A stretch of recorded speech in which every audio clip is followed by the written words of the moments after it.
All right, everybody, welcome back to the Lions Pit podcast. I am your host, Nick Gomez, and with me today is my good friend, Carlos Reyes. I appreciate you coming in today, No, man. no, thank you for the invite. Yeah, man. Yeah. How you been? Good, man. Good.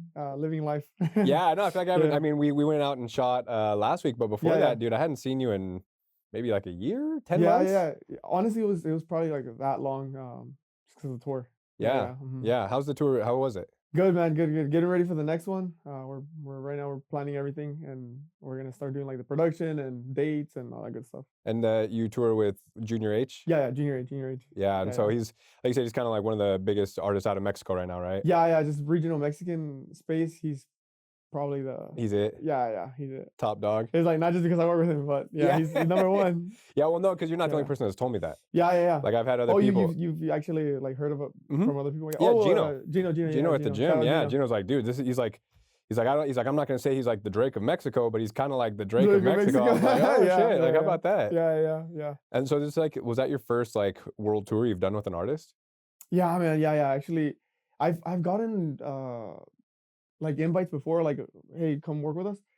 But I don't know why, man. Something inside of me told me like, don't do it yet, Yeah, because I didn't want to miss out on an opportunity with like a tier one artist. You know, like I in the back of my head, I was like, I've worked with like tier one like best and stuff like that. yeah, Uh, but when it came to like somebody else telling me, "Hey, let's do a tour or whatever," I was like, "Man, what if I'm in the middle of a tour with somebody else and like I get a call from Junior.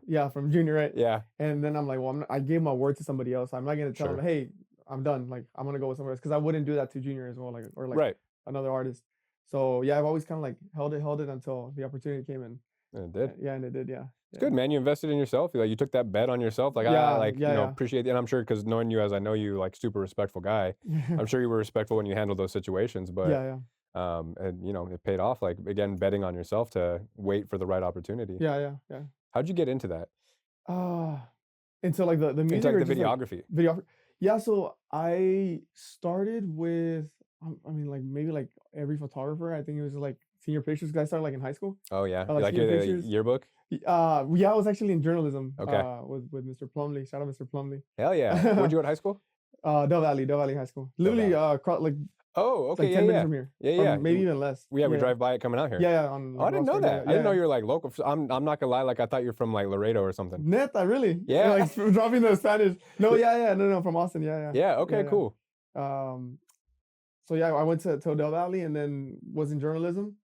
And man, honestly, like it was the best thing I could have done because like I had all these like AP classes, and I think on junior year or it was junior year, I was like, dude, I don't want to do school for like I don't want to do school after this. Like Yeah. I was gonna like I wasn't gonna lie It's to not for myself. everyone. Yeah.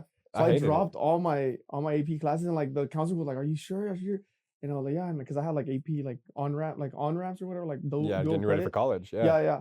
And I was like, man, like, no, like, I don't want to do this. So I dropped them all, and she was like, okay, cool. And even like when I would go into like I don't know if it was a normal like English class, Yeah. the teacher was like, why'd you drop like the AP AP class? English. Yeah. Like, why'd you do it? I was like, I don't think I want to do this for like after high Another school. 5 years. Yeah. Yeah. And then I took journalism, and I had like a dual. I don't know what it was called. Like it was like basically like a block period. So I would have like seventh period with journalism, and then sixth and seventh period with journalism. So it was two back to back, and it was cool because I got away with like a bunch of stuff when it came to like shooting sports. Yeah. So like for example, we had a golf tournament. I'd go to the golf tournament and take pictures, and I would get away from school. You know, like Sick. I shot the football, soccer, all the sports, and it was cool. Like it was fun. You know. Yeah. Um, so that happened after high school. I kind of went into like shooting like weddings and like 15s, and then after that, Quinceañeras? yeah, dude, Yeah. You say 15s. I'm like, yeah, quinces? dude, yeah, Yeah. quinceañeras. They're I was in one cool. once. What was that? I was in one. You're a chambelán? Back in No back in Albuquerque. Yeah, I was in a way. zoot suit and everything. Yeah, That's back in funny. Albuquerque or back in Moriarty, New Mexico. Yeah. That's so cool. Yeah, Yeah. one of those rented ones. Yeah. Oh, yeah. I like, didn't buy the zoot sleeves are like suit. Yeah, this dude. big. Yeah. Yeah, I did that, and then I obviously like I love music, right? Mhm. And I remember one day like it was I've never shot music, whatever. One artist that like Ramon Ayala came over to Austin, and that artist is very like close to my heart because of my grandpa. Like he used to listen to it when we would Okay. go like to feed the cows in his ranch. Yeah. and it was just some of the music that I grew up with. So he came into town, and I literally got my whiteboard out, and I was like, how can I shoot You this mapped it night? out. Yeah, yeah. Like I mapped it out. I was like, okay, and I put like all the options of what I could do, like email or like message the manager and stuff like that. And then I eventually was like, okay, well, nobody's responding because I was doing this like 2 weeks or a week before. Nobody was responding. I was like, you know what? I'm just gonna get there early, and I'm gonna see who's opening up. So I literally went to the back of the place, and I saw the opening band back there, and I was like, hey, I'll do pictures for free if you let me like shoot the night. And they were like, yeah, yeah, for sure, for Oh, sure. that's cool, man. Yeah, I shot the Good for opening act. you. Yeah, I shot the opening act, and then I was like, well, nobody's telling me to leave, so I'm just gonna shoot Ramon Ayala, Keep right? going, yeah. And I just shot that night, and I think that was the night that I was like, yeah, I want to do this. Like, This is what I want to yeah, I do. just fell in love with it because one, I was listening to the music that I love, and then two, I was doing what I like too, like taking pictures. Yeah, combining your two Yeah, and like then it just passions. snowballed after that. I kind of did the same. Uh, I had the same like basically the same approach to like the artists that I wanted to shoot, and then yeah, one day I shot for the SMO tour, which was like it was basically like all the heavy hitters that were coming in, like with like the corridos tumbados and the corridos progresivos, all this like not corridos progresivos, corridos verdes and tumbados. And Junior was part of one of those. Oh wow. He was part of that tour, but it was literally like 10 artists. Like, and Was he a big name at that time? No, no, no, no. Okay. So he was more of like not an opening act, but he was like in the middle. Early show, yeah. Yeah, yeah. And then like the heavy hitters, or like the ones that were like trending at that time, were like the closers. But I basically shot the whole tour, like all the artists, and that gave me a big portfolio, like a really nice portfolio, because it was all the bigger artists in one night, Yeah. And that's where I met like a bunch of the people that later on like would tell me to like, hey, yo, come work with us. Yeah, yeah, made a lot of good connections that Yeah, night. yeah. And I met like his musicians, Pantera is one of them. Shout out Pantera. And then yeah, and then I started, so from that portfolio, I ended up going to eat at a restaurant later in that week. I think it was the week following that, or like maybe the Monday after that. And I met with Gabby. So Gabby's the owner of Gabriela's group restaurants. I don't know if you've been to Gabriela's, No. like downtown. You'll have to take me. Yeah, yeah, I'm down. It's Gabriela's, La Quiero Mucho, Malavida. Okay. So like Gabby and Arturo own all those places. Very nice. And they had open Malavida. So they turned that into like a live venue, but it was like the first 6th Street venue that had like live music, but Mexican regional. Okay. Yeah, yeah. So they brought all the, basically what I work in, they brought all those artists into that venue, and that's where I made like a lot of the connections too. So because of Gabby and Arturo, like I could give a lot of like a lot of credit. Yeah, a lot of credit to Gabby, because I got the experience, two, I got the connections, like, which is like the important thing, like the networking. For sure. And yeah, and then from there I was just kept working, and then eventually I got the call that like earlier in the last year. Mm-hmm. And Pantera hit me up on Instagram. He was like, hey, you're down to tour? And I was like, bro, say less.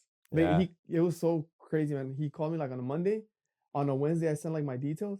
And then on Friday, I was already like in Mexico, like about to do the first show. Damn. Yeah, and then that moved quick. Yeah, man. It was so like fluid, like it was so like it flowed really, really smooth. Yeah. And I think that's very key when it comes to doing things, like new things or just things in general, or like with relationships and stuff like that. If it flows really just smooth, I think it's where it's at, It's where it's meant to be. Mm-hmm, yeah. Yeah, no, I definitely agree with that, because that's exactly what's happened with this podcast. Mm-hmm, like just getting introduced to the right people and being like level-headed and cool-minded, and again, presenting well. I think that gets you a long way, and that's something that, like, again, has fortunately blessed me a lot, is just getting in front of the right people and meeting some really like truly amazing people that have wanted to help me out. Yeah. And it's all felt so natural. I feel like I haven't felt like I've had to force any of it. Correct. And even getting like some of the guests on here, like some of these people that 400, 500,000 followers online, they're like, I'd love to. Yeah. I'm like, oh hell yeah, like I'm not like offering to like pay them to be on here or anything like that. Like they're just willing to like they're down for the cause. And it's like, again, when it feels like it's coming that naturally, it's like, okay, this is what I'm supposed to be doing. Yeah, man. Yeah. Anything that's forced, sometimes it's just like, oh, man, it doesn't feel right. It's not worth it. Yeah. Too. That too. It's not worth it, yeah. And again, like you said, it doesn't feel right. Mm-hmm. So you and I met through our good friend Shane Keefe. Shane, yeah. Shout out Shane. Sugar Shane. Yeah, Sugar Shane. How did you get set up with him and like getting into like filming MMA stuff? So how did I get Introduce Shane. Oh, through the other Shane, Shane Paints. Oh, nice. Okay. Yeah. Yeah, so Shane, I met through the Gabriela's group as well because he was doing a bunch of our installations and murals for like Gotcha. Taquero Mucho. Okay. Um, and yeah, we've just been really good friends. And then one day he was like, "Hey, you should come to like to 10th Planet." And I was like, "Yeah, I'm super down." And then I'm guessing he was just like training with Shane. He had been training with Shane, and he was like, "Oh yeah, I want to introduce you to my homie Shane or whatever." And then that's how I met Shane. And then I was like, obviously he's a freaking amazing fighter. So I was like, Yeah, dude, Keith. Yeah. yeah, I was like, what we can, because he was like, you should come more often, blah, blah, blah. And I was like, yeah, I was like, I'll shoot some content for you. And then he was like, I'll train you. And I was like, all right, I'm down Yeah. for Good trade. a trade. Yeah, yeah. And yeah, ever since then, man, it's been amazing. Like, Been boys. yeah, boys. Yeah. Shane's a good dude. Very, Really very, good coach too. But like like you said, dude, phenomenal yes. fighter. But like you can tell He knows his shit. coaching's in his future. Like Yeah, yeah, yeah. whenever he decides to hang up his gloves, like he'll be a really good Yeah, coach. man, he's a really good coach. Like, yeah, shout out Shane, man. Yeah, shout Yeah, out Shane. Good dude for sure. very, very. Yeah, old Italian boy, but I won't hold that against him. He's still a good dude. Yeah, because I remember, and Shane's so good at that. He's so inviting. Like anytime I've ever introduced him to anyone, I've introduced him to Matt, the guy that owns the studio, Mhm. and he's like, "Yeah, come on, come by 10th Planet, come see what we do." And I think Shane has been able to build some really good relationships by being so welcoming and so inviting, Yeah, and also again by being a good coach. yeah, definitely.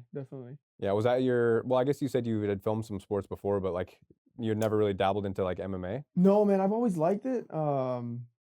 Literally, like I was like the guy that would like watch like MMA, like obviously like UFC or whatever, and then just like jujitsu and stuff like that on my phone. And then I've always wanted to do like I like combat sports, Yeah. and yeah, it was like the first time like I threw my first punch with Shane. Oh, no way. Yeah, How about that? yeah. Because I mean, I did taekwondo when I was young, but it's kind of like the thing that like all your parents like, All the little kids do yeah, it, all the yeah. little kids, "Oh, he yeah, broke a board." yeah. Yeah. And those plastic ones that you like snap back Yeah. together. Snap it back Yeah, together, yeah. yeah, when he's not looking. Yeah. Alright, next. Yeah, and I did that, but I've always wanted to do a little bit more. But just because of like I having to work and like it's just that I could never like be a grown up and be like, okay, well, let me set up some time to like go Yeah. train and stuff. Yeah. Yeah, that was the thing for me too. I mean, I didn't get into martial arts until I was 29. No way. Okay. Yeah, mhm, and then, 'cause I played baseball growing up, Mhm. played in college, and so, like, that was my passion. That was my thing, I loved it, I didn't wanna be distracted from it, like, growing up, my dad saw the benefit, not only of, like, the health benefits of doing Mhm. martial arts, but also, like, the confidence and what comes with that, and, so my dad, when I was younger, he'd always, like, kinda, like, more so point me in the direction of, like, Bruce Lee movies, 'cause my dad didn't really know Okay, much, that's cool. but it was one of those things where I was like, I play a real sport, like, I play baseball, Yeah. and what's wild is, like, most people that know me now definitely know me more for MMA than they know me as, like, a baseball player. Really? Yeah, everyone, like, on it, like, they would know me more like, they would come to me for MMA before they'd come to me for, like, a baseball question, Oh, which is okay. interesting 'cause, like I said, I grew up playing baseball, like, Yeah, yeah. that's my, like, true passion, but I have been so engulfed by mixed martial arts since, like, 2017. Okay. Yeah, that's when I started training fighters, Okay. and it's just kinda the same thing, being present, being available, and being willing to do stuff for free, like, in the to get your That right there, man. Yeah, yeah, yeah. and that's That's what very key. I tell a lot I told this to Gino, and I've told it to a lot of young coaches, I'm like, "Man, the unpaid hours will get you paid," and you're a perfect example of that, Bro. but as am I, 'cause when it came to training several of the first fighters I worked with, like Cowboy Cerrone or John Jones, like, at first, I wasn't getting paid, like, I was volunteering to be there with our head coach, Lawrence Herrera, who was very, like, um gracious and like having me there and like willing to let me be there and kind of be a fly on the wall and pick his brain about a lot of stuff. But Mhm. again, that eventually turned into paid hours and was really instrumental in getting me out here to on it. Bro, that's so key. I always tell people that like, yeah, you can be, I don't know, shooting for free for 3, 4 years. And man, once you get the opportunity, bro, like once you get the mic, you'll kill it, man. Like I always tell this to people, don't feel like those unpaid hours or like the free work that you're doing is necessarily like going to waste. Yeah, Because either you're learning from it, like you have to learn something, you know? And even if you don't learn something from it, you know how much suffer like how much you went through to get to that spot hmm to where like okay it's let me give it all, you know, yeah, because we were talking about that earlier like too that if you don't necessarily like suffer for it or like you don't work for it, um once you get it it doesn't, you don't see kind of like the difference between like okay now I have it and, like you don't see the high and the low for of sure. getting something. Yeah, if accomplish. you've always like I said, if you haven't suffered to get to that point, or if you didn't struggle to get where you're at, like, if you've always been gifted stuff, like, you're Yeah, not as appreciative, first of all, and then also you don't understand, like, what losing it can mean. exactly, Like, exactly, once yeah. you've had it, you're like, "Oh, I You're can't gonna hold lose on to this." that, Yeah, yeah, exactly, because I busted my ass to be here or whatever the case may be, but yeah, I've noticed that a lot, and I've noticed that with a lot of the fighters that I've trained as well, like, most of them come from, pretty tough backgrounds where they have busted their ass to get where they are, but I've also known a couple fighters that, didn't, and they've been, financially well off to get to where they're at, and you see it. You see really, the guys that have the dog in them. You know what I mean? yeah, To yeah, per se, like, to kinda use to put that into a reference there. But, yeah, like, I've known fighters that have, come from a pretty wealthy background, and they might be as skilled as can be, but there's times where they, kinda, like, crumble in, like, bigger fights, and it's like, "Oh, because he's not hungry," and almost like in yeah, a literal sense, and it's unfortunate to say it kinda looks like Conor McGregor's getting down that mhm, route 'cause, a hungry young Conor, when he was living off of, like, welfare and food stamps, yeah, man, that was a dog. He was beating the yeah, brakes off of people. But now, he has what every fighter wants, mhm, a way out. yeah, yeah, Nobody wants to fight forever. Now there are fighters like John Jones he's a career champion. He's been a millionaire since he was 23 years old or whatever. Like, he coulda got out early if he wanted to, but he's a guy that obviously has had the hunger for greatness his whole career. But you look at most fighters are fighting to get their way out. yeah, You know what I mean? They don't nobody wants to fight forever. So you look at a guy like Connor who was that hungry and he's just calling everybody out, barking at everyone like a rabid dog, and then he got it. And then he got it and then he got it again and then he got more and now it's like he can't get out of his own way. yeah, You know what I mean? He especially I think he sold Proper 12 whiskey for like 400 million bucks or something. I think he's still obviously like very much involved with the company. yeah, Well, I don't know about now, but yeah, I think when he sold, he got it like 400 mil for that. that's crazy. Yeah, and but you see it in his fights. What do you think it's like what do you tell, like, a fighter once he gets to that level or whatever to not fall into that trap? Like, what do you think is, like, Remember the where you came from. okay, Remember where you came from, and you can lose it just mhm, like that. You look at some of these fighters that have had bad representation and they lose their money. You look at like a great example is like old school Mike Tyson. He got yeah, taken advantage of by so many people that said they were in his corner, but they were in his pocket. You know what I yeah, mean? And those are two very different things. Like, you want the people in your corner, but you got to watch, like, see whose hands are in your pocket. And unfortunately, like I said, a lot of fighters kind of get taken advantage of like that. Happened to George Foreman. Happened to like a lot of old school, like old head mhm, mhm, boxers. Um, and it's like that's you gotta remember where you came from, and you gotta make sure you don't go back there.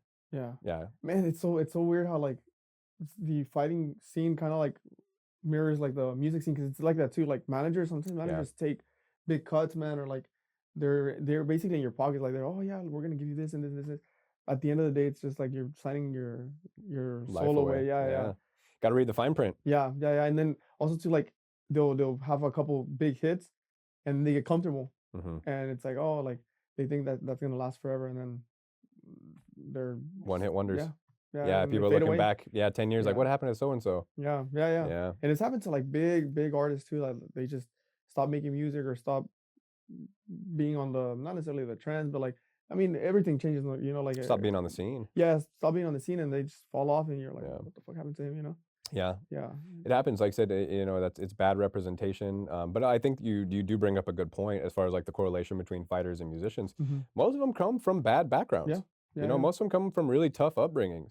Not all of them, and that's not saying that you have to, like, Arman, Sarukian, the guy that was just supposed to fight, Islam Makhachev for the Mhm. championship, like, his family is very well off, but he's one of the nastiest dudes on the planet. Now we'll see if he gets that title shot again. He had to pull due to an injury. A lot of people suspect he had a bad weight cut, Okay. but he was claiming a back injury.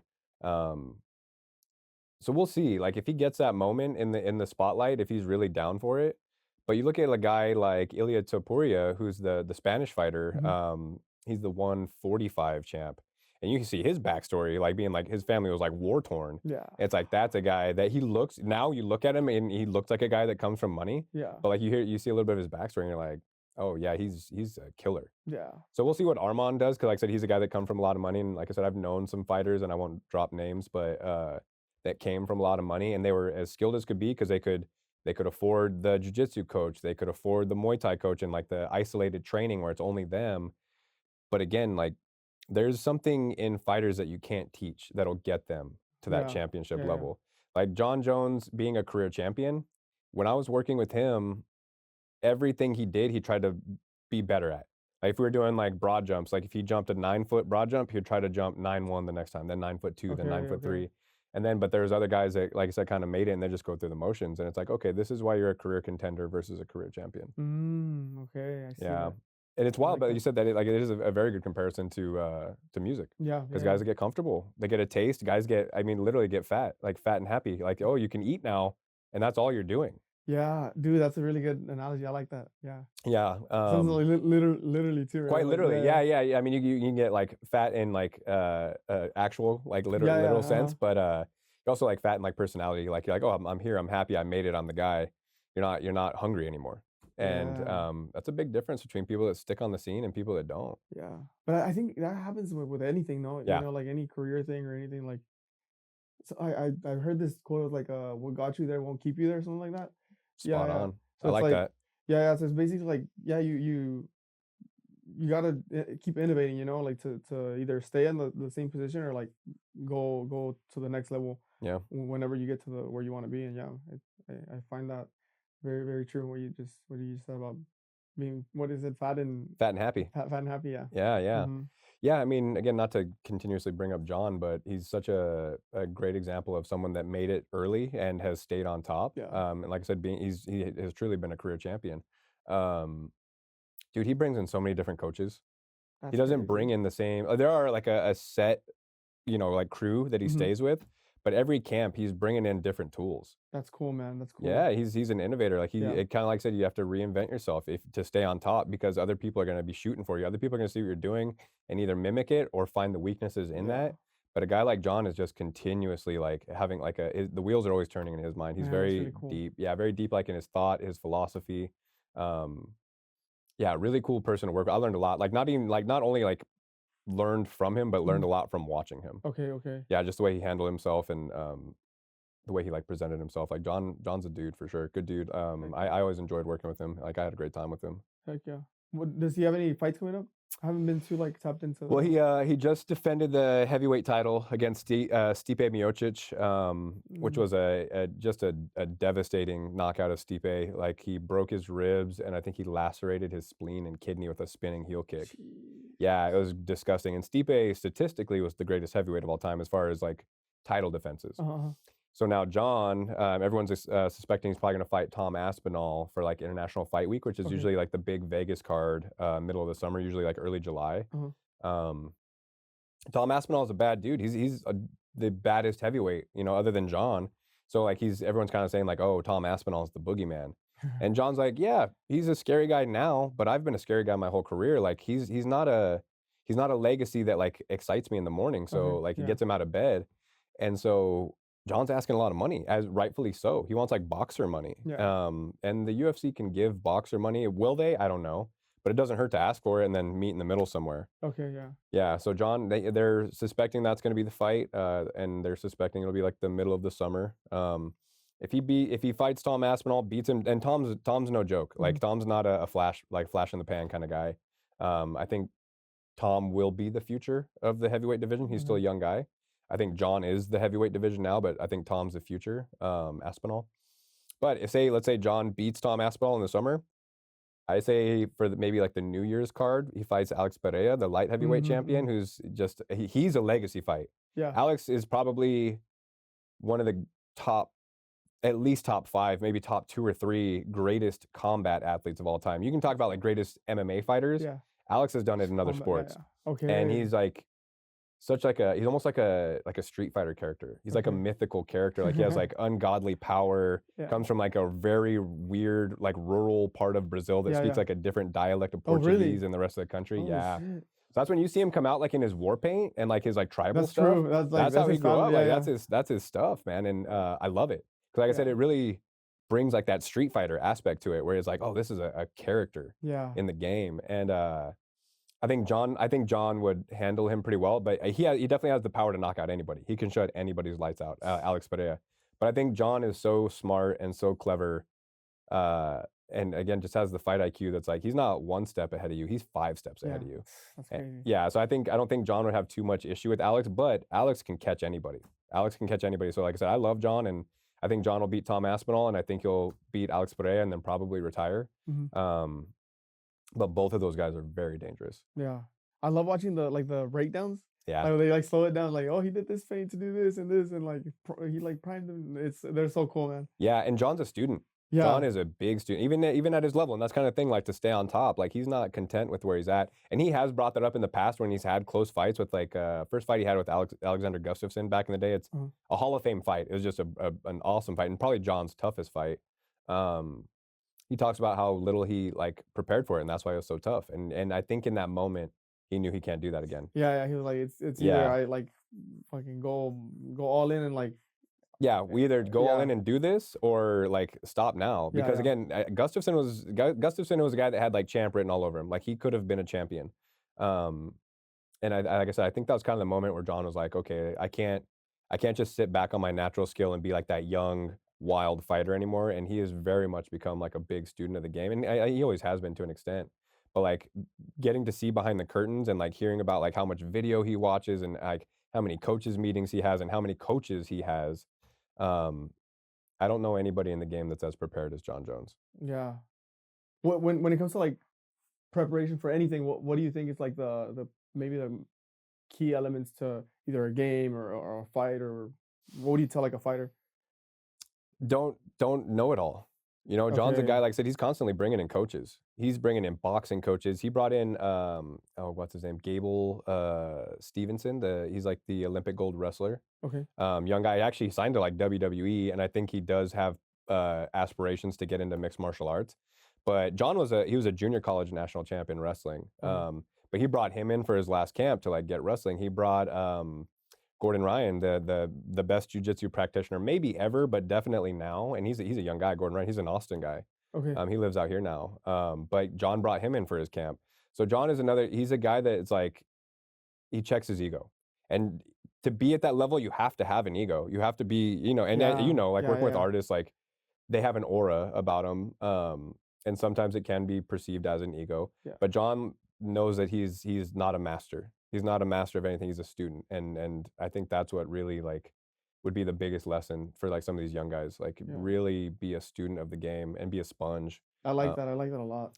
yeah, and like I said, John, he's again, he has no, he could walk away from the game right now, but no, he is still evolving every day and um, maturing a lot as well, which is awesome to see. Like from the outside looking in, like I'll be in communication with him every now and then, Mhm. but not near as much as when I actually lived in Albuquerque.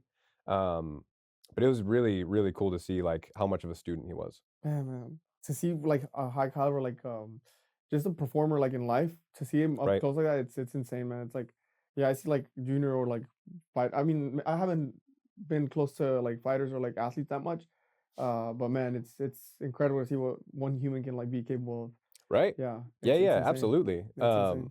It is insane, and but it's like it also opens up the idea of like every human could be Yeah, capable of that. yeah, the possibility's there, yeah, The yeah. possibility is there Mhm, for everybody. mhm. Yeah. Because John, again, and this is going to turn into a John Jones episode. Um, Shout out John Jones. yeah, shout out John Jones. He's the least athletic of his brothers. He Oh. has two brothers that are Super Bowl champs. Oh, shit. Yeah, so it's like he turned himself into who he is. Like he's not, and like, this isn't a knock on John. He is physically gifted as far as like how his body is built. Uh-huh. He's like a perfect build for fighting. So long, so lanky, like so bony. That's why he got the nickname John Bones Jones. Because Okay. like his elbows are just so fucking bony, his knees, everything. But like I said, he has two brothers that are Super Bowl champions. Like one was the Super Bowl champion with the Ravens, one was the Super Bowl champ with the Patriots. Okay. And his brother Chandler, the one that was with the Patriots, borderline Hall of Fame career in the NFL. Like he still might be in. I'm not sure. I'd have to look at like career numbers, but he Mhm. was from the time he came into the league up until almost the time he left. Like he led the NFL in sacks. Like yeah, just a nasty individual. But you have to be so athletic to be a Super Bowl champ, to play in the NFL in Yeah, general. just in general, yeah. Um, so like I said, John wasn't those guys as far as the build. He's way skinnier, probably a little bit taller. I've met Arthur, the one that played for the Ravens. I haven't met Chandler. I don't know how Chandler's probably like the same height. He looks very Uh-huh. similar build to John. Um, but like I said, going back to the whole point of this is that the opportunity and the possibility is there if you truly like believe in yourself and like the path that God has for you. And that's something John is very deep in his faith. Like, Heck but yeah. we would break out with he would have me lead prayers at the end of each practice. Like, Dude, I love that, man. I it was love that. dope. Yeah, I think It that's was very key nerve-wracking. too. Really? Yeah, like, How he'd be like, come? "Alright, Nick, break us out." I'd be like I'm like, Like, "Alright." what do you mean? Yeah, at the end of, like, some lifting sessions, like, he'd have me, like, lead us in prayer, like, several times he had me do Man, I it. love that. Yeah, Yeah, man, I love that, dude. Like, I really love when people like that are like of that high caliber. Sometimes you feel like, oh no, they're not into their faith. into their faith and stuff like that. And I just love when either an artist or like somebody of they're like in tune with their faith. I love that, man. I love it so much. Yeah. Yeah. That makes me think of something. I saw a clip of Jay-Z, and they're talking about I forget the name of the event. It was like a big multi-day musical event in New York, and I think that they were gonna like start having it regularly. And Jay Z knew that he was going on after DMX, and he's like, "All right, cool." And then not only does DMX go out there and just rip it, and he's so hype, and he's like just getting the crowd going. Jay Z's like, "Oh damn, this guy's killing it." And then at the end, he like gets it, like breaks it out into like this really deep prayer, starts crying on the mic and like leading like the like Madison Square Garden through like a Uh-huh. prayer. And Jay Z's like, "How the hell am I supposed to follow that up?" Yeah, And yeah. at first he's like, "All right, cool, yeah, I'm the main event, I'm the headliner because it's Jay Z." Yeah, yeah. And then he talks about like DMX going out there and not only just getting the crowd going, but getting them emotional, and then breaking it out in prayer. And he's like, how the heck do I follow that up?" And but it's one of those things like Cool. John. Did you? Oh, you didn't see the Miocic fight. That's the first thing he does is thanks his Lord and Savior, and he does that all. John is very very open about his faith and very deep into it. His dad's a pastor. That's amazing, man. That's Yeah. amazing. So there'd be a lot of times. Don't get me wrong. John still has like he listens to like regular music, but there'd be a Uh-huh. lot of times because we'd train him in his garage because he built out his gym in his garage. Yeah. Um, a lot of times we were like jamming out to like a Christian playlist. That's Like, amazing. while he's lifting. Yeah, he's deep into his faith, and he gives all the glory to God, which that was the one thing, like, man, I always pray over fighters. I never pray for, like, an outcome, but I pray, like, and this is what I when for John's fight, I was like, "Man, I just pray that John is put on a platform to glorify your name." And that's exactly what he did, and it was one of those moments I was like I'd message him afterwards, I was like, "Dude, proud of you for the fight, but so proud for your post-fight speech because he was just so, like, all glory to God, and it was a really beautiful moment for him." Oh man, that's amazing.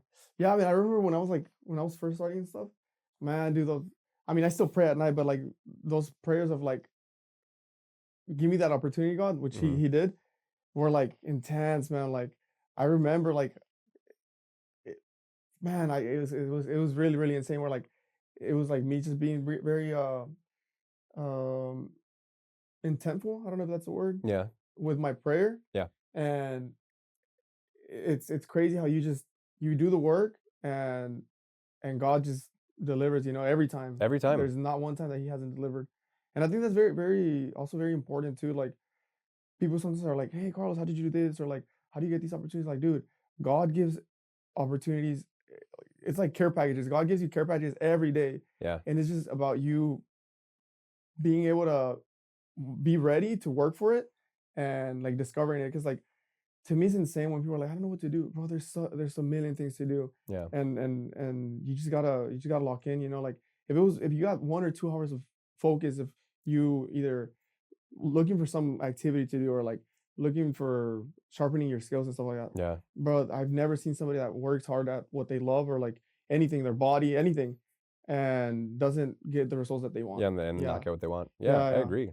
And I see you post about that a lot. Like you're up, 4 or 5 AM, you're journaling, like yeah, man, you're yeah, very yeah, intentful with the work and yeah, man. the stuff that you put out there. It's just like it works, man. Like Yeah. people are sometimes like, oh, and it's also too. I think maybe the social media has made it very hard for people to kind of like wait for stuff. They want everything like, Oh, yeah. Instant yeah, there gratification. you go, instant gratification. Yeah. And if they don't see something, they're like, oh, it doesn't work. Yeah. But it's like, dude, the things that what was it? The things that take long are worth it, and the things that are not worth it don't take something like that. I don't Yeah. remember the quote, but Yeah. um, It's true though. yeah, yeah, Everything like that I've had that has taken me a while to get. Like people have asked me about like coaching stuff, yeah, yeah. and I've taken such a scenic route to get where I'm at. Like I didn't go to I went to college for baseball. And that's when my dad passed away my junior year of college, and so I didn't graduate. Like I dropped out of school, had to start taking care of my family, and I would do it every time. I would do it again and again given the opportunity because that's what I had to do and that's what my dad would have done. Um, so I dropped out of college, went back eventually went back and took a couple classes, but still at that point I was like it's not for me. Like if I'm not playing baseball, I don't want to be in school. And I just, went back to working, but I've worked my way in, again, a very scenic route to get where I'm at. Like, I didn't start working with professional athletes until I was 28, 29 years old. And even then, I got very lucky at the beginning of working with a high level UFC fighter. But after that, like, it was, I was working with like regular, like, high school athletes, mid school athletes for a long time, maybe like 2 or 3 years. And then I got, again, through God's grace, got put in front of a lot of people that still believed in me. And I got to work with some other big name fighters that eventually got me here to On It and to Austin.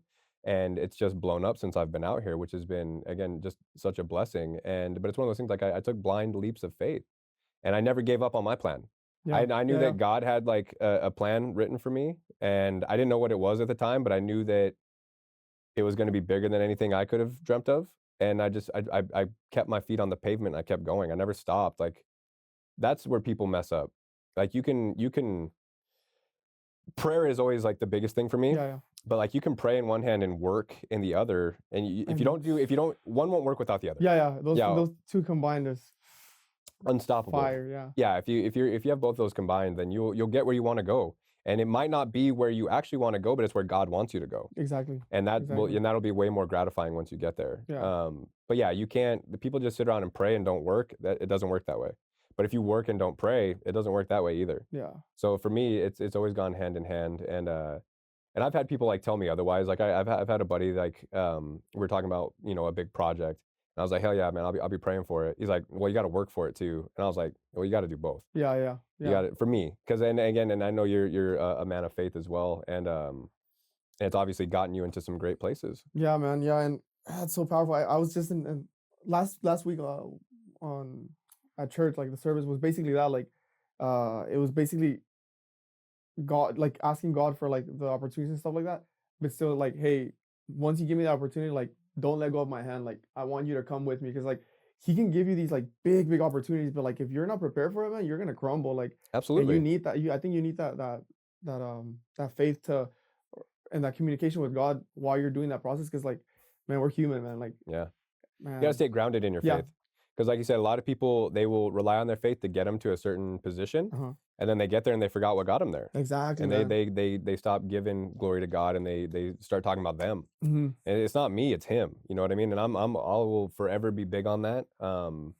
I pray before each episode, like, God, give me a platform to speak your glory. Like, that is all I want. I don't want fame. I don't want whatever. I I love that. want I want your words to fall on the ears that need to hear it. I love that, man. I love that. Yeah, I mean, I pray every night too, but I mean, dude, I pray constantly throughout the day. Yeah, Yeah, yeah, yeah. I'm big on prayer. I love that. Yeah, Yeah. especially the night prayers. I think they hit different, man. Yeah, Because you when it's just just you and the quiet. yeah, yeah, and then I Yeah. think it also goes into like your subconscious, and you're kind of like when you sleep through like when when you sleep after a prayer, man. That's I don't think that is Yeah, powerful, there's something man. to that. Yeah, Yeah, for sure. it's There's powerful. connections there, man. I've had, like, very interesting dreams. I remember one that stays with me today. It was a dream about dying, Huh. and I did at this point, I'd never read, about it in the Bible. Okay. This was maybe like actually probably like 2008 that I Hmm. had this dream, and it seemed like stars were falling from the sky. Like, Mm. just, like, stars are falling from the sky, and then I remember reading in the Bible that, like, that's, like, kinda like the end days, like, kinda thing. Yeah, yeah. Like when the angels fall, like Yeah, the exactly. fallen angels. And it was one of the things that in the dream, I just remember, like, feeling, like, separated from my body, and, like, stars are falling from the sky, and then, like, kinda, like, going through the Bible, I kinda, Man, that like, give me chills, got man. into that. Yeah, it was weird. So, like I said, there's a connection there, like, definitely in your dreams, like, there's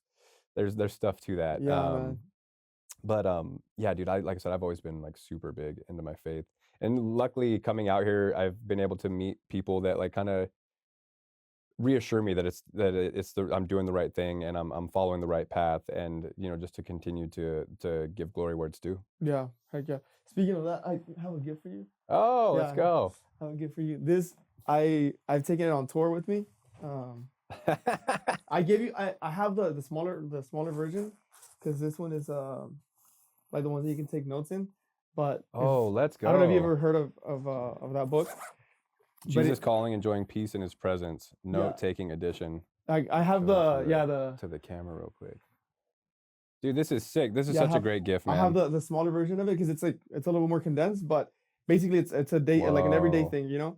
So you go to the date and it gives you a little like a little passage or whatever, and then that one you Yeah. can take notes on it. Dude, I But love this so much. Thank yeah, you. yeah, of course, of course. Dude, I always tell people, about when my grandma passed away. Mhm. And literally, I was on my way to train the MMA team when I found out. My cousin called me. My cousin who I talk to like once every 3 or 4 years. Oh, man, those calls are not good. I know, Yeah. and she when she first called me, I was like, "Oh, what's" I think she might have been, like, pregnant at the time, so maybe I thought Okay. it had something to do with that, and she's like, "Hey, grandma passed away." And I was driving up from New Braunfels to coach the MMA team, and I was like, we kind of she was 97, so you kinda Mhm. know it could happen at any time.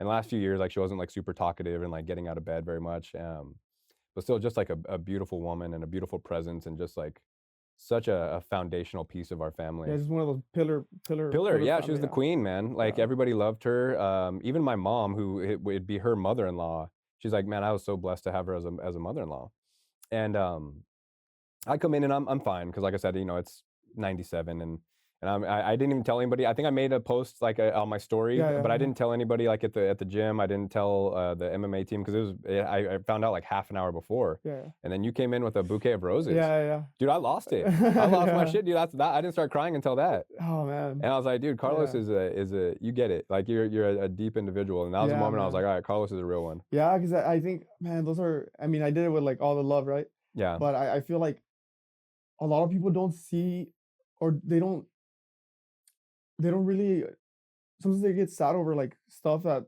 is very minimal, yeah, and it's like, "Dude, like, save that, man, because there's gonna be those times where, like, you're gonna be sad, like, those some dark days that are gonna come. yeah, Like, for example, like, losing because when I lost my grandpa, it was too, man, like, it was like, yeah, "Man, I'm sad, man." And I've basically talked to myself about, like, if something bad happens, like, if I don't know, whatever little thing happens in the day, like, dude, save that because like, there's gonna be that day that comes that you're gonna really, like, need it, and, like yeah, and, yeah, I just feel like a lot of people kinda gets sad or, like, depressed over, like, things that are very minimal when, like, yeah. those big things happen, and I know, like, when those things happen to, like, friends or whatever, like, I wanna be that friend that's, like, there for you, because Yeah, like because you know how much it hurts, yeah, man, it for hurts, man, it sure. hurts, so, yeah, I did that with all the Yeah, love. yeah, yeah, Yeah. and yeah, it was so meaningful for me. It really was, and it was such like a Hispanic culture thing. Yeah, The yeah, yeah, yeah, yeah, roses. yeah. I was like, of course, Carlos." Like, I was like, "Yeah, Yeah. that was dope." Dude, I loved it. It Yeah. really was, like, super meaningful. Heck yeah, heck yeah. Um, but you're right, like, there are so many things that, like, people get upset about throughout the day, and I've again, coming up in the background that I did and experiencing a lot of stuff I didn't, and especially with like the fighters, like you see real pain and you see real hurt. And I've had friends that haven't experienced that, like fortunately, kind of unfortunately, but Yeah. fortunately for them, they haven't had to go through that. But for unfortunately, they haven't had the growth that comes on the other side of it. Um, and so like I would have friends that like didn't really like understand certain situations. And I'm like, I pray you never feel what I feel, but just know that like there's there's something to that, and I'll be there for you when you do. Yeah, yeah. Um, because again, there's that's again why I do what I do. The whole idea behind this podcast is to if anyone like is feeling pain, then I can help them. Like, why not help them? Yeah, yeah. Yeah, that's why I like to share stories. I like to share my story because there's a lot of stuff that's gone into it that like I feel like I can kind of guide people through and let them know like there's hope on the other side of that. Yeah, and I love that you're doing this, man, too, because like, sometimes you just need to hear that one thing that changes, like, that one little golden nugget that changes your mentality. Because I think Yeah, at the end of the day, too, it's yeah, there's a lot of things that you can do and whatever, like, to get to something, but at the end of the day, it's you against you, like, it's you against your mentality and, like, yeah, how you're gonna go through the day, because like, I think that's one of the biggest things for me, at least when it comes to, like, the working and stuff like that. Like, I don't have anybody that's telling me, like, "Oh, get up at this time or get up at that time." Like, it's hard, man, especially when, like, you're, like, working for, like, yourself, like, yeah, yeah, you're just doing stuff for yourself or, like, a business or whatever. Nobody's gonna tell you, like, "Hey, get up and you gotta send yeah. this You have to email." clock in at 8 Yeah, a.m. yeah, yeah. Yeah, And even then, like, clocking in and stuff, like, you have to have some sort of mentality to, like, go through the day. Like, I think everything is mentality, like, absolutely. and then, like, physical, like, everything comes after the mentality. So, yeah, I think you have to have a pretty strong spirit, and that's when, like, religion or, like, faith comes in, Yeah, like, it's man, it's helped me so much, man. Some yeah. days I get confused or stuff like that, and I pray, man, and it's like, I get the answer. Yeah, it sheds light where there's Yeah, darkness. yeah, yeah. Yeah, because I mean, there's I and this is something else that I pray about. I'm like, man, there are so many voices that are crying out in the wilderness, like that just need Yeah, guidance. yeah. And I always pray to be a light to the people that need to hear it. And And I don't ever want to be. There's this girl actually I just met at the gym. I actually talked about her a little bit on the last podcast. I had this conversation with her. I was like, I don't ever want to feel like I'm forcing my faith on someone else because Mhm. that's the quickest way to turn someone off. Yeah, yeah. But I want to be I want to lead my life in a way that attracts people to like. I want some of what Nick has. I want some of that happiness. I want some of like whatever he's feeling, like whatever causes that. I want it, and that's again something that I always pray for. Like I pray to be a light for other people. That's amazing, man. And you are, man. Thank you, You man. I definitely are. You appreciate I definitely try, are. man. And I think, like, I am one of the most, like, genuinely happy people I know. Like, there's no facade about, like, when I'm Yeah, smiling yeah, or laughing, like, I'm always cracking jokes and stuff, and yeah, it's because I'm a genuinely happy person, but, I've been through some dark times for sure, and I yeah. think a lot of people that create light have been through a lot of darkness. Yeah, man. Yeah, that is very Yeah. true. That's very true. Let's get back into touring a little Yeah, bit. Yeah. Back into Like, your story a little yeah, yeah. bit. What are some of the, like, your favorite places that you've been? Because 'Cause you've been all Oh, over the dude. world at this point. Yeah, yeah. It's been more like continental. Yeah. I mean, we did Japan and stuff like that, but it was more for vacation. Okay. But yeah, we have I don't know plus 20 plus dates, Yeah. maybe like 30 plus dates, within Mexico and like the United States. But when people are like, "What's your favorite city?" I don't know how to answer that question because it's kind of like hotel, venue, and then back to hotel, and then plane, and then leave. Okay. But I think I could rate a city by like the people. Yeah. And man, I think Mexico takes the Like Mexico lead. City? Just Mexico, like cities in general, take the Gotcha. lead when it comes to like the energy. Yeah. It's just I don't know. A lot more Well, people that's know their the people. music. Yeah, exactly. Yeah, Yeah, yeah, yeah. and then man, it's crazy too that like sometimes back to like when you don't have like a lot, these people sometimes save their money like Yeah. maybe months in advance to like get to one of those shows.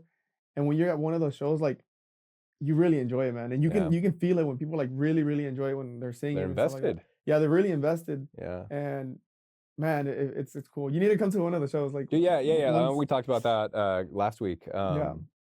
Yeah, let me know, especially, like, Houston, Laredo, whatever, like, Yeah, yeah, I would yeah. love to check out a show. Dude, like, ah, man, you'll see the energy. It's gonna be crazy. Like, Yeah. it's a different. Hype. Yeah, it's a different hype, and it's a different type of, like, adrenaline. It's weird adrenaline, when you hear, like, I don't know, 15,000 people, like, sing at the same time or, like, Oh, chant and yeah. stuff, like, it's insane. It's crazy. Yeah, I Yeah. bet, dude. I bet. Have you ever been to, Oaxaca?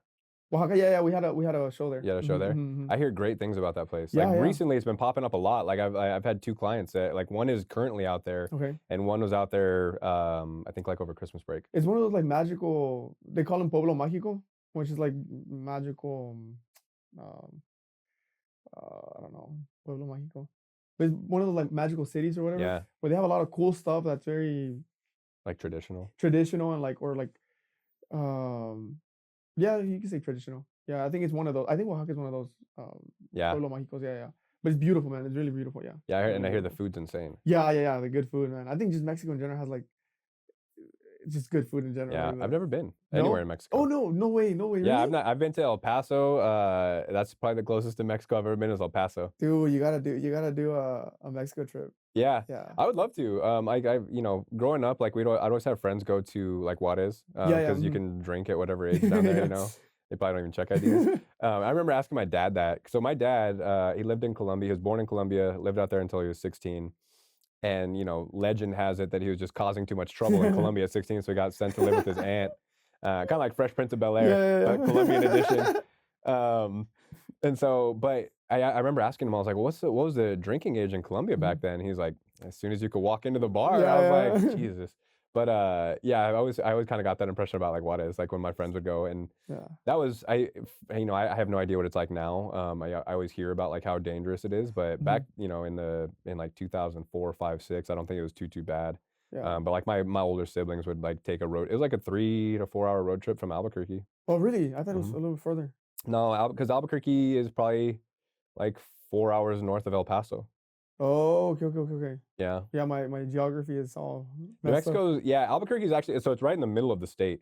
It's like it's a 6 hour drive to Phoenix, a 6 hour drive to Denver, an Oh, eight that's hour cool. drive to Dallas, and an 8 hour drive to Vegas. Oh, okay, okay, okay. It's pretty well located. That's the one thing well, not one, that's like one of 5 things I miss about Albuquerque, Yeah, is how easy it is to drive yeah. everywhere. And Man, then being here, like it's fucking 12 hours to get out of Texas, right? In dude, any yes, direction. in any direction, yeah, and it's so Yeah. wild to me how big Texas is because I'm Yeah. I'm going to Albuquerque this weekend Okay, cool, actually. cool. I'm flying out and then driving back, and like thinking about like the 12-hour drive back, I'm like, Texas Yeah. is massive. You're like 8 hours in, like you're still in Texas, bro. Yeah, yeah, and that's the crazy part. Like, because Yeah. again, New Mexico you can drive through in 8 hours. Yeah, yeah. Yeah, most states quicker than that, but yeah, it's wild. Were you born here? I was born actually in Mexico, man. Yeah, what Yeah, city? yeah. San Luis. Okay. San Luis Potosí. Yeah. Yeah. 'Cause I gotta Yeah. think about it. No, no, yeah, San Luis Potosí. And I came when I was really, really, really, really young to the States. Is English your second language? Yeah, yeah, Yeah. yeah, yeah. You learned Spanish first? Yeah, yeah, I learned Spanish first, and then like I actually didn't learn English till I was like probably fourth grade, man, fifth Oh, no grade. way. Yeah, yeah, yeah, yeah, yeah. Where were you going to school out here? So it Like, where'd was you first move to? we literally basically North Austin, like Rumberg Okay. and all of that. Like that's where when we got here, I think that's where like my mom was living. Okay. And then we moved to like Riverside, and then ever since we stayed kind of like in the south side of Austin, Gotcha. or like southeast. But yeah, because my mom put me like in bilingual classes, but like those bilingual classes were like BS or just Spanish classes, Yeah. honestly. Yeah. And then so like third or fourth grade, those were like a little more because it was the beginning of my school. I went to Austin ISD, Mhm. and then obviously because of where we lived, I started going to like DV ISD, like Del Valley ISD Oh, yeah, or yeah, whatever. okay. And those schools had more English in them. And yeah, I mean, I remember like third grade, we had the tax test, like the STAR test, like the state test. Dude, I would cry in class because I didn't understand the teacher. You know, Yeah, it was that's just tough. frustrating. Yeah. And then fourth grade came along, and then we had a really strict teacher, and it forced me to learn the language. You know. Yeah. And then yeah, after that, I've been speaking English, I think. Right. Yeah. Yeah, but English was my second language, like pretty far into. I mean, not necessarily far, but I didn't learn until I was like 10 years old, maybe. Right, yeah, Yeah, yeah, yeah, that's like 4th grade, yeah. yeah, yeah, Wild. yeah. It's Yeah, I crazy. need to learn so much more Spanish. I Dude, know so I need to give little. you that playlist. Oh, I've yeah. been yeah, because Colombia, right? When is the trip? I'm going to Colombia at the end of April. Okay, okay, yeah, Yeah, at the end of April is the plan. And I've been to Bogota before, uh-huh. but we want to check out a couple of cities. So I'll go there for a couple days and then probably Barranquilla and Cartagena after Okay, that. okay, cool. Yeah. Heck yeah. I wonder if like Junior ever, like went to Colombia, like do you think that music would transfer well? Yeah, Or do you man. think, because I mean like J Balvin's from Colombia. Yeah, yeah. Actually, there is. I didn't know, but I have like friends that are over there, like Argentina and like Chile and stuff like that. They listen to the music, like yeah, Okay. yeah, it That's what I transfers. was curious about. I Yeah, was yeah, like, yeah. does like the Spanish speaking countries, like does the music transfer? Because Yeah, like for sure, for sure. when I lived, because I did after we went shooting the other day, Uh-huh. I downloaded some Okay. music. I don't understand any of it, Yeah, yeah. but it didn't sound like anything I heard in Colombia. Because Yeah. again, when I went to Colombia in 2016, that was when like J Balvin was like really popping Popping, off. yeah. Mhm. And so it was everywhere, every club, every restaurant, like more of that like reggaeton. Yeah. And so it's obviously a different style of music. And I was like, man, I wonder if people in Colombia listen to this. Yeah, no, for sure, for sure. Like I would say the younger generations, but I feel like the cool thing about reggaeton is that it's a like party, like I think maybe that's why you hear it more and it's more mainstream because it's more party like Yeah, more music, club. like more club music. Yeah. And when it comes to like corridos, I wouldn't say it's very niche, but at the same time it's a little niche. Yeah. But just like we hear like salsa here, at least I'm big into like hearing like salsa and merengue and stuff like that. Yeah. That stuff comes from that part of the world. Yeah. And it's still I can still hear it here, you know. But yeah, I have friends that are from over there, and yeah, they listen to Junior, and sometimes I'm like, do you really listen to like this type of music? They're like, yeah, it's super popular over here. And another thing too, like social media has made that happen, you Huge know, like influence. Yeah. yeah, like TikTok and all that stuff where your music just spreads, you know, like Yeah. It's at the touch of a button. yeah, literally. Yeah. And there's been crazy like cool stories of like people making it because of social media, and sometimes that you couldn't make it in the music space without like a big record deal, you know. Yeah. And now there's like a lot of independent artists where like they're killing it just Yeah. social media, like putting the phone in TikTok. Yeah. Yeah. That's all it Yeah. is. And yeah, Mhm. and you're worldwide at that point. Exactly. Yeah. Yeah. All That's the on coolest part the about it. screen of your phone. Yeah. Exactly. Yeah. And so you call it Correa? Corridos. Corridos. Yeah. Corridos. Okay. Yeah. Mhm. When I listen to it, it sounds like rap kind of, but like over actual instruments. Yeah. Yeah. It's basically rap. Like Yeah. it's basically rap with like yeah, with like real instruments like guitars and So it accordions has and kind stuff. of like almost like a country feel to it. You think? Not like country music, But Mhm. like I think of like guys in like cowboy boots and cowboy hats listening to that shit. Yeah, yeah, yeah, Like yeah. that's like what I picture. Like let's do. So I went to a boxing fight in San Antonio when I first moved out here, Okay, and there's this guy. I want to say his name was like Pueble de Laredo, okay. and it was like that kind of music, and he came out with like a bulletproof vest on, and like a couple That's guys with cool. him that had vests on. He's like singing like without like one of the he came out with one of the boxers, Okay. and I but wonder he's wearing who a it is. cowboy hat. I'll see if I think I have some of his music. I'll send it to Okay. you. But yeah, he was wearing like boots, cowboy hat, jeans, and stuff like that. So he looked more like a gaucho or something, you know, like a cowboy Yeah, kind yeah, of. uh-huh. But it was kind of like rap-ish, and I was like, oh, this is a really interesting genre. Okay, yeah, yeah, actually, yeah, it's very true. When now it's a little more like street style, like what like the artists wear now. Hmm. But back then, like they would go out with like a suit and their like tejana or whatever Yeah, and boots. Like that's that was like the way to. There's still some artists that dress like that for their performances, yeah, but it was back then. It was like that was like your that was a uniform if you style. were like a musician. Yeah, yeah, Interesting. yeah, yeah. Mhm. That's wild. Yeah, like for like the norteña, which is kind of the biggest like genre and it's like norteños and like yeah, like música norteña is really really big. Okay, That was it. Like they were like they look like cowboys kind of thing. Like that's how they would dress like on their all day the to time. day. And then when they would perform, it was like with a uniform, boots, and a hat. That's Yeah, like wild. cowboy hat. Yeah, yeah. Yeah, yeah. And then again, he came out with like a bulletproof vest on. Yeah, I wonder who it is. I probably know I'll who it send would you. be. Yeah, Yeah, yeah, I said I'll send you his that stuff. would be cool. And it was in San Antonio. And the wild thing was, so it was the first time I'd been to. Actually, sorry, second time I'd ever been to San Antonio. And I got invited by some other strength coaches that had trained a Hmm. boxer out there. Um, and I go down there, and I guess same venue, same promoter. The night before had put on like a dog show. Okay. And so there's like these big, beautiful pit bulls everywhere, and they all have like Cuban link chain Yeah, collars and stuff. yeah, yeah, yeah. I was like, this is the wildest scene here. There's like guys selling like legit like Mexican boxing gloves and Yeah, the pit Carlos bulls everywhere. Reyes. Yeah, and Yeah, yeah. I was like, this is actually That's dope. cool. And the boxing was great, you know. I mean, Yeah. and I don't know if we've talked about this before. And I was actually gonna get into this when you're talking about like how you've gotten into like MMA a little bit. Uh-huh. Like, if you ever grew up watching boxing, because that's such a Yeah. rich Mexican history. Yeah, it was I would watch boxing and it was uh Canal 7 or like Channel 7 or 5 in Azteca. It was like Azteca was like the house of boxing. Oh no And way. there were just like up and coming boxers that would just it was literally like they'll have like I think it was on Saturdays. And yeah, I'll go to Channel 5, 7, and it was Azteca La Casa del Boxeo. And I'll send you some of those videos. That's And it's hilarious. just like just boxers like it was just boxing like it was like big long nights of boxing and then they'll Yeah, have like the it was just big cards, you know. yeah. And I think Canelo would like box in some of those Oh, no way. yeah, some of Like those. early on? Yeah, yeah, yeah. I might be lying, but I'm I might pretty be sure lying. I'm pretty sure he's like he went That through that circuit. channel. Yeah. Yeah, but yeah, I would watch boxing like it was just something cool that and nobody really likes like combat sports in my family or like Oh, interesting. yeah, I don't think they do. I was just kind of like I like it, you know, like when I was younger I would watch boxing and stuff Yeah. like on TV. Yeah, my, I used to watch a lot of, like, ESPN Classic with my dad, like, boxing, so, like, old school, like, Ali and Foreman fights Uh-huh, and uh-huh. Frazier. Um, but, like, combat sports wasn't really, like, a thing in my family growing up, Mhm. and even, like, when I started coaching it, my mom is she's a trooper, like, she's a ride or die, like, whatever I do, she She's down. supports me, Yeah, yeah. yeah. But I remember her, like, early on watching fights, like, she'd be like, "Oh my gosh," like but she'd watch them, and now she's, like, super into It's them. a heck yeah. Yeah, she, like, became, like, a big fan of the first fighter that I worked with, Claudia Gadelha. She's a Brazilian fighter. Okay. Um, and I remember my mom just being like, "All right, when's Claudia fight?" Like, it just That's kinda so but, cool. like, and so she loves watching the women fights now. My mom was like, Dude. anytime there's a big card, she's like, "Are there any girl fights?" I'm like, "Yeah, there's actually some good ones." But yeah, so it's one of those things where my mom's a ride or die when it comes to, like, supporting I me or love that, anything I've man. ever I did, think yeah. moms are a very, like, key part of, like, Oh, dude. uh, I mean, she's one of the reasons why I do a lot of what I do now, you know? I mean, like I said, after my dad passed away, like, I really had to, um, step in and kinda be a pillar in the family, and mhm.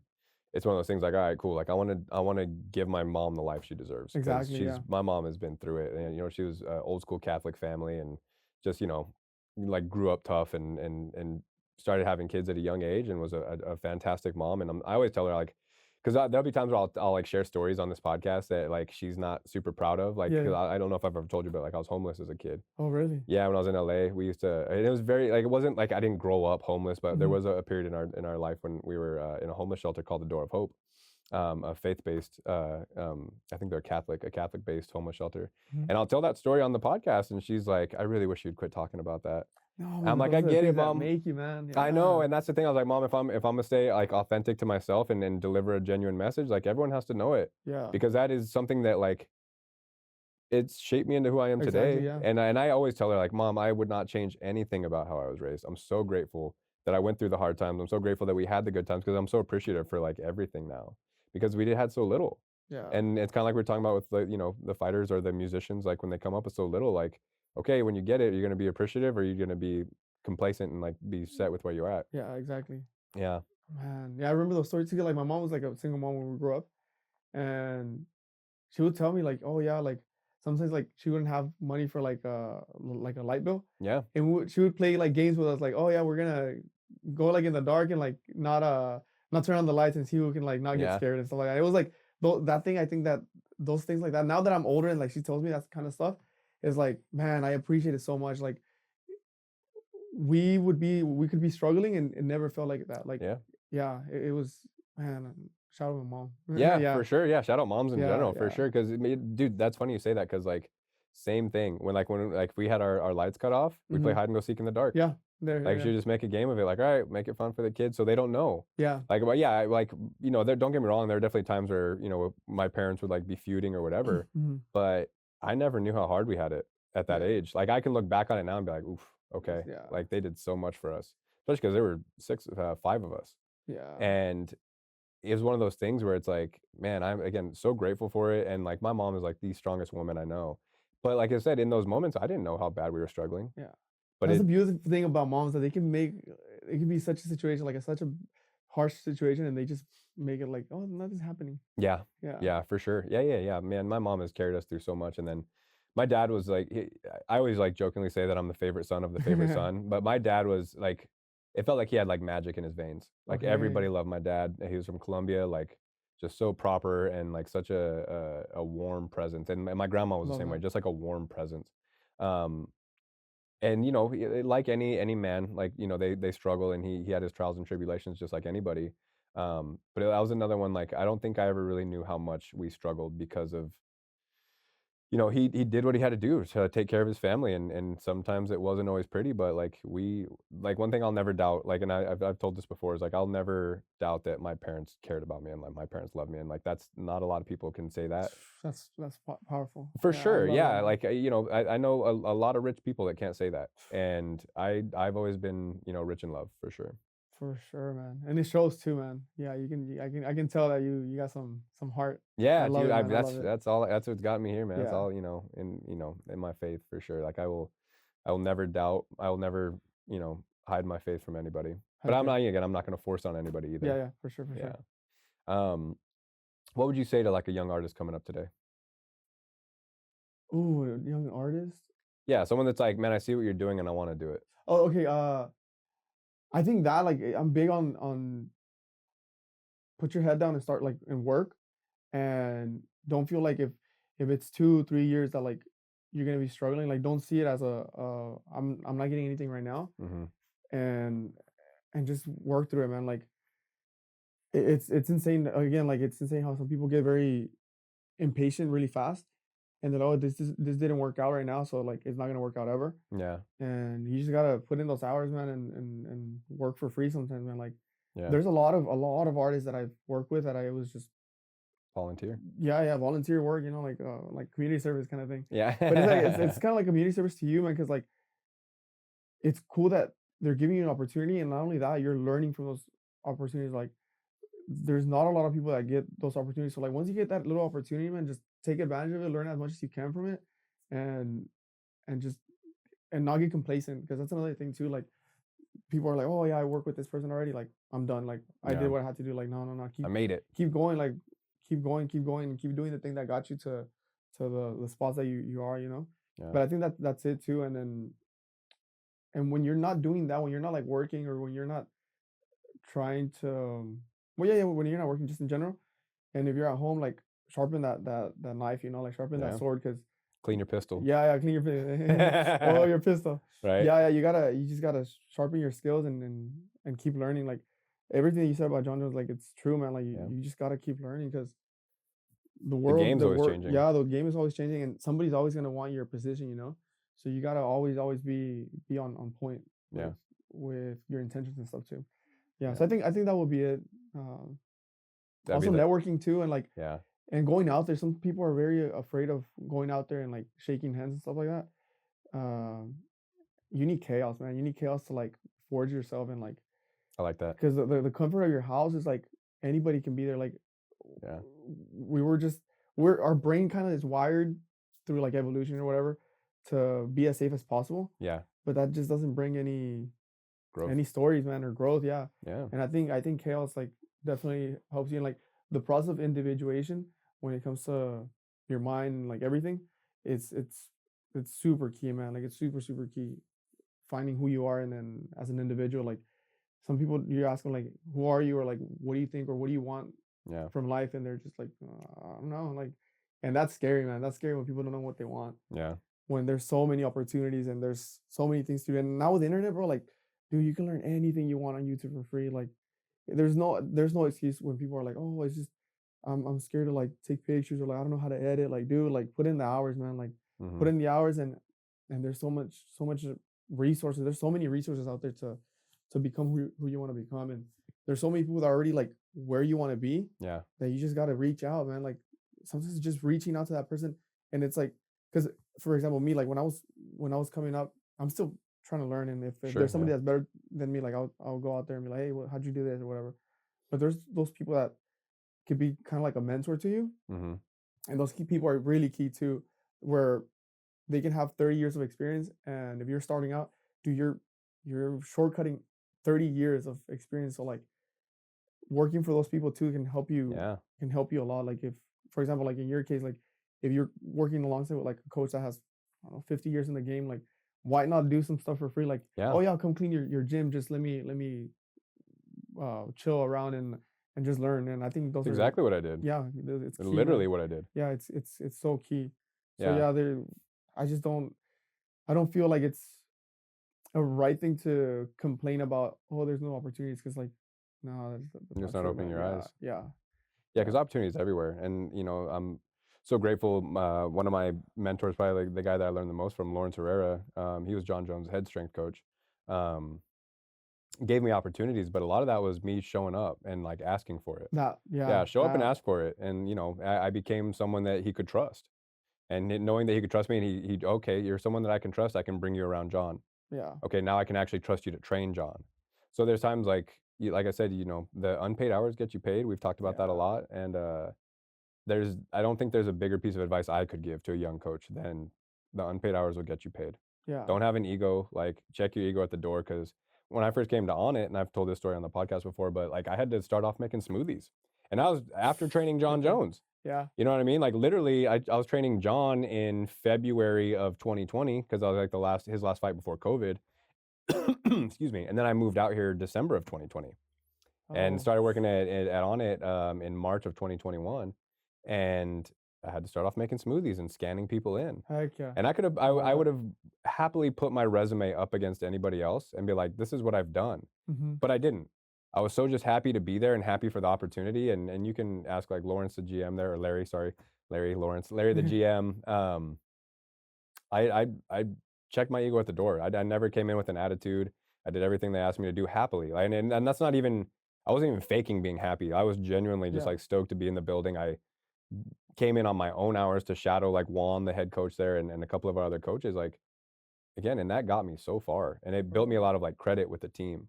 Yeah. Oh, man, that's so powerful. Yeah, dude, that's life. Like with anything, I think with anything in any career or whatever, going in with that mentality of like Imma leave whatever behind me and like go full force at it, like, dude, Yeah. that will get you anywhere, man, honestly. Yeah, yeah, and that's, kinda going back to, like, the biblical story of Peter stepping out of the boat, like, step out of the boat and walk towards your faith. Like, if you wanna Exactly. walk on water, step out of the boat, Yeah, exactly. and that's what I did moving to Man, I Texas. love that. I love that, man. Yeah, I love that so much. yeah. Alright, tell the people wait, first of all, do you Yeah. have the 2025 tour dates yet or no? No, not yet. They're dropping soon. They're dropping soon. I Alright. actually just got on a call yesterday for Oh, nice. to start like doing the graphics and stuff like that Oh, for the nice. dates. And then some we're gonna start. I think the production is gonna change a little bit. Hmm. Not for bad, for better, for good. It's gonna be a really, really good. I think it's gonna be the coolest tour.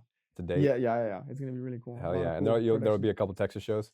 Yeah, for sure, for sure. All right, I think cool. Texas like is really, really big on like the Mexican regional, Yeah. and we have the most dates out of any state in Texas Oh, perfect. from the other. So lots of opportunities Yeah, for me yeah, to it's come gonna be see it. like yeah, it's gonna be probably like 7 or 8 Oh, dates nice. So I in might have to Texas. come to a Yeah, couple. yeah, yeah. You can come to all the ones you want. Yeah, that'd be Yeah, fun, heck man. yeah, heck yeah. All right, cool. Now tell the people where to find you. Yeah, well, you can find me on Instagram. I don't really use Facebook. I think just Instagram and TikTok would be like the Yeah. main platforms. But Silos RV. And yeah, if you guys have any questions or anything regarding like um, photography or videography, go ahead and DM me. But yeah, Sliding them DMs. yeah, slide in the DMs. Your DMs are probably crowded. Yeah, they're a little crowded. Yeah. But I'll get to you. Yeah, yeah. Yeah, hell Eventually, yeah, man. Well, again, dude, thank you so much for coming man, on. dude. Always You a so much, pleasure. man. Yeah, always a pleasure chatting with Thank you. you so much. Yeah, we'll have to grab lunch somewhere. You're in town because you're taking off Yeah. soon. Yeah, yeah. I'll be here in town because I'm still like in vacation. Off season. Yeah, we're all Yeah. in off season. But our first show for sure is gonna be in April. We're gonna be in Coming up. Coachella. Yeah, Oh, we're gonna be in Coachella in yeah. April. We're gonna be in Coachella in April. That's wild. It's gonna Dude, you're be, gonna have a blast there. Have you dude. been? I've never been. I've been to other festivals, Yeah. but I've never been to Coachella. Okay. I wouldn't go as a fan, As a like fan, yeah. because I don't know. I just feel like it's very crowded, Yeah. and it's a mission to get to Coachella. My little sister went last year, and her husband is from Colombia. Okay. Yeah, and I know they went to see some of the bigger like Caliuchis, like some of those Yeah, kind yeah. of bands. Mhm. It sounded like a nightmare. Yeah, yeah, yeah. But Yeah, I was like, definitely, that doesn't sound fun to me at all. definitely go see us in Coachella. Yeah, yeah, that'd be dope actually. Yeah. All right, cool, man. Well, Yeah. Again, appreciate you coming on, Thank and you so we'll have much, man. to Thank you so we'll much have for to the- after your next touring season, we'll have to come get you back on here and tell some more stories. Heck yeah, heck yeah. right. All right, everybody, thanks for tuning in. Again, this has been the Lions Pit Podcast. I'm your host, Nick Gomez, my good friend Carlos Reyes. Shout out to LSKD for providing me the finest workout apparel. Shout out to Correct Life Energy Supplements to help with that energy and focus. Something I've been taking lately and really enjoying. So check them out. That's correctlife.com. Correct with a K. Aubrey Marks' new supplement, actually. So again, give them a shout out. Carlos, again, thanks for coming on, Yeah, brother. thank you so much for the space and for the time, man. Yeah. I really enjoyed this talk. Always. Yeah, thank you so much, man. Yeah.